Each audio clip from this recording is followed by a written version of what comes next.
Peterbilt offers several seat options to maximize your comfort, whatever your application is. Please note that some of the features demonstrated here are optional, and your vehicle may or may not include them. To manually set the fore and aft position, locate the bar below the seat cushion. Slide the seat where you want it. The seats in this vehicle are equipped with a switch that locks out the fore and aft isolator function in the seat.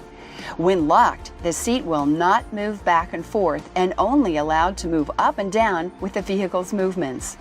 To set the seat height, locate the large switch on the left side of the seat cushion in the center of the seat pad. Press up to move the seat higher and down to move the seat lower. You can adjust the thigh support by toggling the switch located immediately under the seat bottom cushion. You can also adjust the seat back recline angle.